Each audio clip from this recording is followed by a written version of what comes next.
pala. O, diba? Pwede na. Kulang na lang ng catering. Mag-peace ka na. Tara na. Bones, how was it? Ang ganda siya. Hey, it's me, Bads Veron. It's another day, another vlogan. 3 days before Brigada Eskwela 2026. At para nga sa mga bago pa lang dito sa aking video, nagkakaroon nga po kami ng countdown dito sa Brigada Eskwela. Pero late po ng isang araw. At isa nga po akong public teacher na para bang excited na talaga sa pasukan.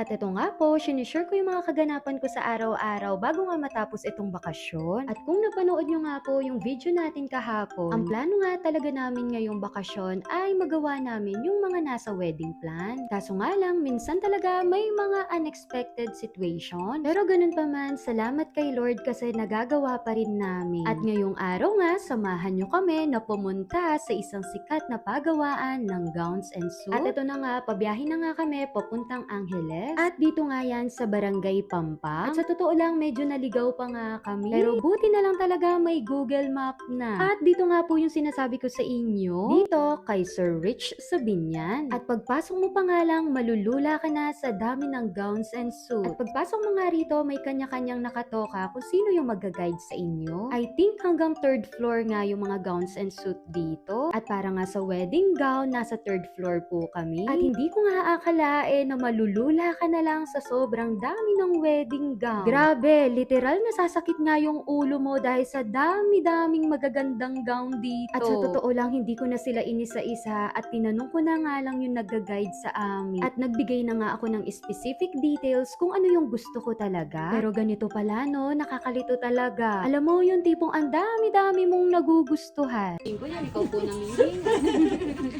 Ito maganda din. Kaso ano siya? Yan. Long sleeve siya pero pwede naman siya para may lotion. Basta yung lalabas ang may pag-push. Shade. Huwag na lang natin suotin itong ano.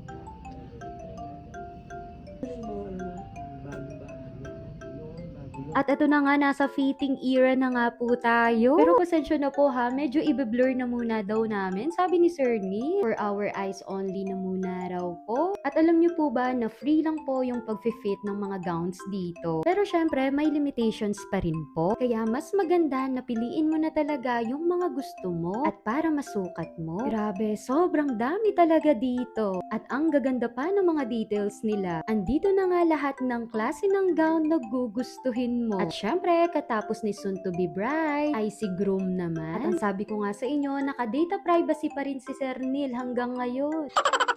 Next naman na tinignan namin yung mga susuotin naman ng mga parents. At grabe, sobrang dami rin nga talaga nilang pagpipilian. At ang sabi ko talaga kay Sir Neil, gusto ko maganda yung susuotin ng mga magulang namin. At buti na lang talaga nasabi ito ng coordinator namin. At dito naman nga yung mga susuotin naman ng mga lalaki. At sa sobrang dami na nga nilang gown, may another room pa nga sila. At ito yung mga para sa bridesmaid naman. At alam nyo, isa sa pinakamahirap na desisyon, yung tipong lahat gusto mong maging bridesmaid. Dahil sa totoo lang, ang dami kong tinuturing ng mga kaibigan at kapatid. Yun nga lang, nakapackage nga po etong entourage. Pero syempre, alam ko naman na maiintindihan nila kami. At alam nyo ba, sa totoo lang, habang papalapit ng papalapit, ang daming nababago sa plano. At ito nga, kumain na nga muna kami ng cheese bread. At alam nyo ba, ito pa lang yung tanghalian namin. At dumiretso nga kami dito sa fresh options ng Sindalan. Para nga bumili ng manok dahil nga nagkikrave ng fried chicken si Sir Neil. At ang sabi ko nga sa inyo, kakagaling pa lang neto sa sakit. At ito na nga, pauwi na kami neto sa bahay. At nagpapasalamat nga talaga ako kay Lord. Finally, nagawa na namin to. Kasi for sure, pag nag-start na yung klase, busy na ulit. Dahil sa totoo lang, kapag pasukan na, hindi mo na hawak ang oras Kaya sa totoo lang, kung maaari, bago nga matapos talaga itong bakasyon na ito, ay magawa na namin yung mga dapat gawin. But in reality,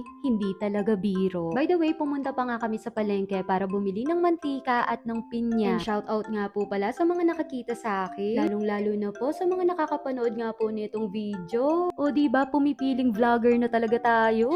Ihahatid ko nga sana itong cheese bread kay mama kaso pagod na talaga kami. Kaya ire-rep ko na muna at ihahatid bukas sa kanila. At ito nga, habang naguhugas nga ako, nag-uusap kami ni Sir Neil. O diba, nagbe-brainstorming yan. At tinatanong ko nga talaga sa kanya, ano yung pinaka nagustuhan niyang wedding gown? Alam nyo, sa totoo lang, hindi ko na talaga mapigilan. Gustong gusto ko na po talagang i-appreciate yung mga coordinator namin. And yes, check na nga na natapos namin yung prenup. And during this prenup, nakita ko talaga kung paano sila ka-hands-on. Simula sa mga coordinators, grabe ang galing ng makeup artist and hairstylist. And si Sir Nel, grabe ang galing niyang mag-mix and match ng mga susuotin. At yung mga iba pang co-ors, grabe. Yung tipong parang mga artista kami rito. At syempre, lalong-lalo na itong The Visual Series. Sobrang comfortable and light nilang mag-capture ng mga moments. And yes, CM Flowers nga po ang aming coordinator.